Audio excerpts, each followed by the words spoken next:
సుమన్ టీవీలో మీ business promotions కోసం ఈ కింది నెంబర్ను సంప్రదించగలరు.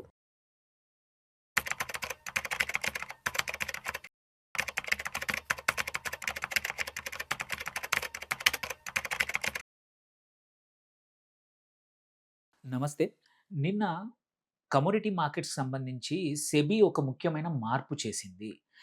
కమోడిటీ డెరివేటివ్స్‌లో స్ట్రెస్ టెస్టింగ్ ఏదైతే ఉందో ఉపయోగించే జెడ్ స్కోర్ లిమిట్ అనేది ఒకటుంటుంది. అది 10 నుంచి 5కు తక్కువ చేసింది.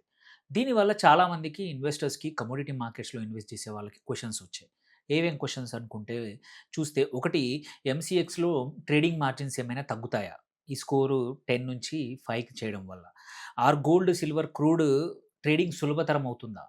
ఆర్ ట్రేడర్స్‌కి రిస్క్ పెరుగుతుందా? లేదంటే ఇన్వెస్టర్స్ ఇప్పుడు ఏమి చేయాలి? దీనివల్ల ఏమైనా మాకేమైనా ఇంపాక్ట్ ఉందనే క్వెషన్స్ మాత్రం చాలామంది అడుగుతా ఉన్నారు. దాన్ని ఈ వీడియోలో అడ్రెస్ చేద్దాం. అసలు జెడ్ స్కోర్ అంటే ఏంటి? జెడ్ స్కోర్ ఈ 10 నుంచి 5కి స్ట్రెస్ టెస్టింగ్‌లో ఇంక్లూడ్ చేయడం వల్ల ఏమైనా మార్పులు ఇన్వెస్టర్స్‌కి కష్టాలు, మంచి, నష్టము ఏదైనా వస్తుందా అనేది ఈ వీడియోలో క్లియర్‌గా ఎక్స్‌ప్లెయిన్ చేస్తాను. చివరి వరకు చూడండి. ఎవరైతే కమోడిటీ డెరివేటివ్స్‌లో ట్రేడింగ్ చేస్తున్నారో వాళ్ళకి ఈ వీడియోని తప్పకుండా షేర్ చేయండి మీ ఫ్రెండ్స్‌కి. సో దట్ వాళ్ళకు కూడా దీనిపైన మంచి అవగాహన వచ్చేట్టు. సో నేను doctor Anil Kumar Bachchu, certified financial ప్లానర్‌ని, ఆంఫీ రిజిస్టర్డ్ మ్యూచువల్ ఫండ్ డిస్ట్రిబ్యూటర్‌ని. So coming to Z score అంటే ఏంటి? ఈ కేస్‌లో అందరి డిస్కషన్ అదే ఉండింది. సో జెడ్ స్కోర్ ఏంటంటే ఒక కమోడిటీ ధర సాధారణంగా కదులుతుందా? ఇది హిస్టారికల్ డేటాను తీసుకొని. దాన్ని బట్టి లెక్కించే ఒక స్కోర్ అనమాట.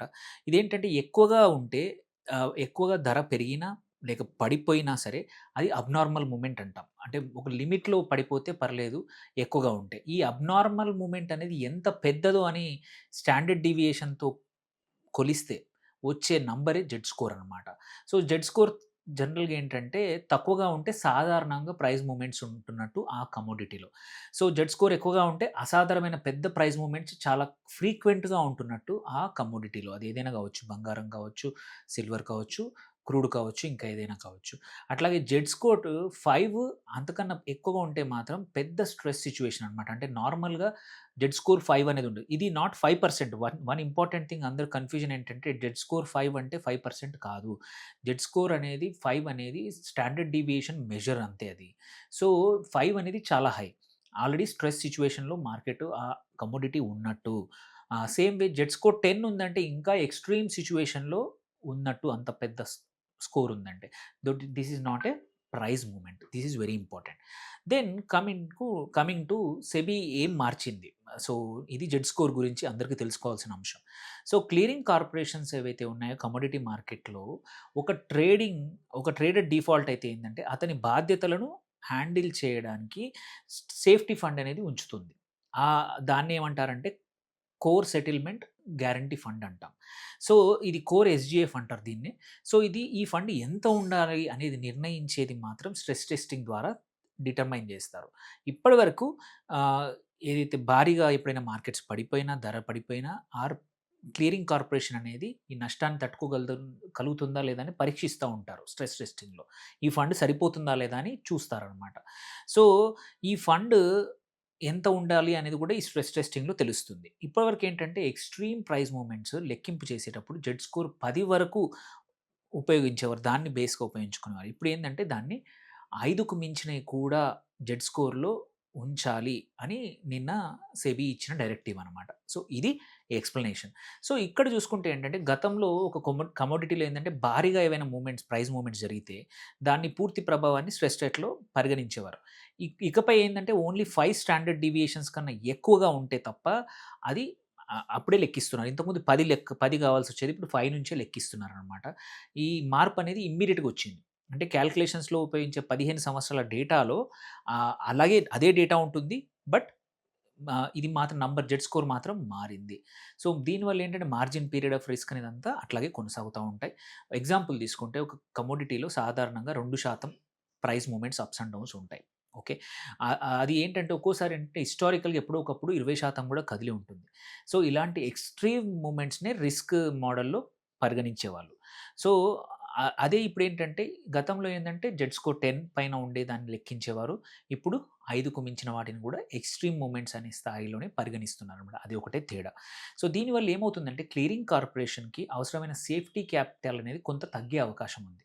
సో, ఇంతకుముందు కావాల్సినంత ఫండ్ ఇప్పుడు అవసరం ఉండదు. ఇది 5 చేయడం వల్ల. సో, మార్కెట్‌లో ఏందంటే ప్రైస్ మూవ్‌మెంట్ తగ్గుతుందని మాత్రం దీనివల్ల కాదు. Very important. 10 నుంచి 5 చేశారు కాబట్టి వొలటిలిటీ తగ్గుతుందని కొద్దిమందికి అపోహ ఉంది. అస్సలు జరగదు.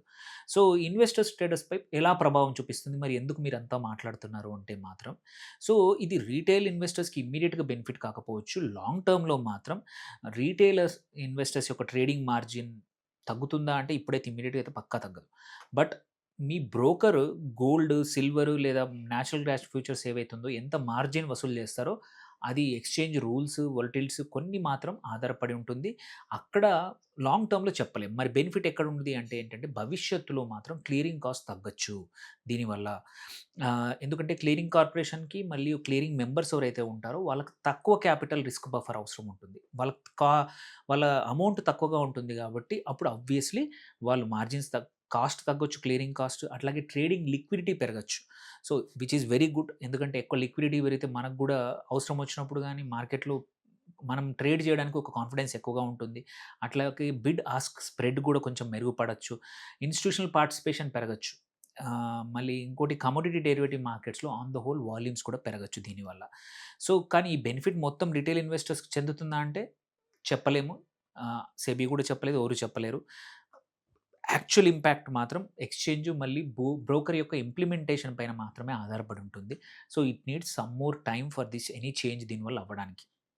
సో, ఎంసీఎక్స్‌పై దీని ప్రభావం ఎలా ఉండబోతుందో చూస్తే మాత్రం క్యాపిటల్ ఎఫిషియన్సీ ప్రకంగా చూస్తే మాత్రం పక్కా పాజిటివే ఇది ఎంసీఎక్స్‌కి మాత్రం మంచిదే. ఎందుకంటే క్లియరింగ్ ఎకోసిస్టమ్‌లో ఏందంటే క్యాపిటల్ రిక్వైర్మెంట్ తగ్గితే మార్కెట్ మేకింగ్ టెక్నాలజీ మళ్ళీ ఇంకోటేంటంటే న్యూ ప్రొడక్ట్స్‌లో ఏందంటే క్యాపిటల్ తక్కువ అవసరం ఉంటుంది. అప్పుడేమైతుంది ఇది ఒకటి ఎంసీఎక్స్ షేర్ ప్రైస్‌కైతే మాత్రం పాజిటివే. ఆహ్, కొంచెం పాజిటివ్ అంత ఎక్కువ కాదు. కాకపోతే ఏందంటే ట్రేడింగ్ వాల్యూమ్స్, గోల్డ్, సిల్వర్‌లో వొలటిలిటీ గానీ, ట్రాన్సాక్షన్ చార్జెస్ కానీ, కాంపిటీషన్ గానీ, రెగ్యులేటరీ చేంజెస్ ఇవన్నీ కూడా చేంజ్ కావచ్చు. సో, రిస్క్ కూడా ఉందా దీనివల్ల? ఇది 10 నుంచి 5 చేయడం వల్ల అంటే మాత్రం సో, కొంచెం ఎక్స్‌ట్రీమ్ సిట్యుయేషన్స్ అయితే తగ్గుతాయి. అందువల్ల రెగ్యులేటర్ ఏవైతే ఉందో రిస్క్ కంట్రోల్‌ని కొంచెం సడలించిందన్నట్టు. ఎందుకంటే మన స్టెబిలిటీ ఆఫ్ మార్కెట్స్ బెటర్‌గా ఉన్నాయి కాబట్టి ఐ థింక్ ఇది ఆ రకంగా చూస్తే నా అభిప్రాయం ప్రకారం మాత్రం కొంచెం రిస్క్ కంట్రోల్ తగ్గాయి. భవిష్యత్తులో వార్ గాని, ఏవైనా సప్లై డిస్రప్షన్ గాని, ఎక్స్‌పోర్ట్ బ్యాన్ జరిగినప్పుడు అట్లాగే జియోపొలిటికల్ షాక్ వల్ల కమోడిటీ ప్రైజెస్ చాలా వేగంగా కదిలితే మాత్రం యాక్చువల్ మార్కెట్‌లో లాస్ మోడల్‌లో అంచనా వేసిన దానికన్నా ఎక్కువగా ఉండే అవకాశం అయితే ఉంటుంది. ఎందుకంటే రిస్క్ కంట్రోల్స్ తగ్గాయి. ఇట్లాంటి ఎక్స్‌ట్రీమ్ సిట్యుయేషన్‌లో కొంచెం ఇబ్బందులు రావచ్చు. అట్లాగే జెడ్ స్కోర్ 5 అనేది కూడా కన్జర్వేటివ్ లెవెలే ఇంకా. ఎందుకంటే ఇంకా రిస్క్ పూర్తిగా తొలగించలేదు. ఇది ఓన్లీ 10 నుంచి 5 చేశారు. కొంచెం మోడరేట్ కంట్రోల్స్ చేశారు. ఆహ్, ఈ స్ట్రెస్ టెస్టింగ్ ఫ్రేమ్‌వర్క్ ఇట్లాగే కొనసాగిస్తే మాత్రం ఏదైనా అత్యంత అరుదైన ఏదైనా మూమెంట్ ఉంటాయి కొన్నిసార్లు. అప్పుడు మాత్రం వాటి ప్రభావం అనేది తగ్గుతుంది. ఓకే. అందుకే దీన్ని రిస్క్ ఫ్రీ ట్రేడింగ్‌గా చూడడం ప్రమాదకరం కాదు. ఇది ఓన్లీ రిస్క్ కొంచెం తగ్గిచ్చారంతే. సో, ఈ లెక్కన చూస్తే ఈ మార్పు ఎక్కువగా వాల్యూమ్స్ ఎక్కువగా ఉన్న కమోడిటీస్ ఏంటి? Gold, silver, crude oil, natural gas, copper. మళ్ళీ కొన్ని అగ్రికల్చర్ కమోడిటీస్‌పై పడుతుంది. సో, క్యాపిటల్ రిక్వైర్మెంట్‌లో కొంచెం మార్పు రావచ్చు గోయింగ్ ఫార్వర్డ్. సో, స్టేబుల్ ఏవైతే ప్రైస్ మూవ్‌మెంట్స్ ఉంటాయో వాటిలో పెద్ద మార్పు ఉండకపోవచ్చు. కొన్ని కాంట్రాక్ట్స్‌లో ఎక్కువగా వొలటిలిటీ ఉండదు. అలాంటి వాటికి ఇది పెద్ద ఇంపాక్ట్ చేయదు. సో, ఒక్కొక్క కమోడిటీకి ఈ చేంజ్ ఒక్కొక్క రకంగా మారుతుంది. సో, ఇన్వెస్టర్స్ ఏం చేయాలంటే మాత్రం 4 ప్రాక్టికల్ పాయింట్స్ ఈ చేంజ్ వల్ల చూసుకోవాలి. ఒకటిది రూల్ చేంజ్‌ని పెద్ద లీవరేజ్‌గా పెంచొద్దు అది చేశారని. రెండోది మార్జిన్ తగ్గినా సరే రిస్క్ అనేది అసలు తగ్గదు. జస్ట్ మార్జిన్ తగ్గినంత మాత్రం రిస్క్ ఏం తగ్గదు. ముఖ్యంగా ఏంటంటే క్రూడ్ ఆయిల్‌లో గాని, నేచురల్ గ్యాస్‌లో గాని, మళ్ళీ సిల్వర్‌లో గాని ప్రైస్ వొలటిలిటీ ఎక్కువగానే కంటిన్యూ ఉంటది. అది పెద్ద తేడా కాదు. మూడోదేంటంటే ట్రేడ్ తీసుకునే ముందు మాత్రం పక్కా మాక్సిమం పాసిబుల్ లెక్కించుకోవాలి. స్టాప్ లాస్ లేకుండా అస్సలు లీవరేజ్ పొజిషన్ తీసుకోవద్దు. ఇది వెరీ ఇంపార్టెంట్. నాలుగోది చూసుకుంటే ఫిజికల్ గోల్డ్ గానీ, ఈటీఎఫ్‌లు గానీ, గోల్డ్ మ్యూచువల్ ఫండ్‌ల పైన గానీ ఈ సర్క్యులర్‌కి ఎటువంటి ఇంపాక్ట్ లేనే లేదు. అది వెరీ ఇంపార్టెంట్. ఇది ఓన్లీ కమోడిటీ డెరివేటివ్స్‌లో క్లియరింగ్ ఫ్రేమ్‌వర్క్‌ను మాత్రమే ఎఫెక్ట్ చేసే అంశము. Nothing else. No other things will affected. So, final take away చూస్తే మాత్రం సెబీ నిర్ణయం ఏదైతే ఉందో ఇది కామన్ కమోడిటీ డెరివేటివ్ మార్కెట్స్‌కి మాత్రం కొంచెం మైల్డ్‌లీ పాజిటివ్. స్టిల్ చెప్తున్నాను, మైల్డ్‌లీ పాజిటివ్. ఇదేదో పెద్ద చేంజ్ కాదు. అది కూడా రెగ్యులేటరీ చేంజ్ అంతే. సో, క్లియరింగ్ కార్పొరేషన్ మాత్రం క్యాపిటల్ ప్రెషర్స్ తగ్గుతాయి. దీనివల్ల ఇన్‌స్టిట్యూషన్స్‌కి, లిక్విడిటీకి పార్టిసిపేషన్ కొంచెం పెరిగే అవకాశం ఉంది. అది. సో, ఇన్ ద ఎండ్ ఏంటంటే సరళంగా చెప్పాలంటే జెడ్ స్కోర్ అనేది 10 నుంచి 5కు తగ్గింది అంటే కమోడిటీ ధరల కదలికను సెబీ నియంత్రించలేదు. క్లియరింగ్ సిస్టమ్ ఆ ప్రైస్ మూవ్‌మెంట్స్‌ని ఎలా లెక్కించాలనే సిస్టాన్ని మాత్రమే కొంచెం ట్వీకింగ్ చేసిందంతే. అందువల్ల ఏందంటే ట్రేడర్‌ను ఇదేదో పెద్ద ఆపర్చునిటీగా కాకుండా రిస్క్ మేనేజ్‌మెంట్‌ని ఇంకా ఎఫిషియంట్‌గా చేస్తుంది సెబీ ఆర్ ఈజీ చేస్తోందని చెప్పడానికి మాత్రమే ఒక చిన్న చేంజ్ మాత్రమే. ఇంకా ఏమైనా క్వెషన్స్ ఉంటే తప్పకుండా పోస్ట్ చేయండి. నలుగురికి షేర్ చేయండి. Thank you for watching. Signing off doctor Anil Kumar Bachu.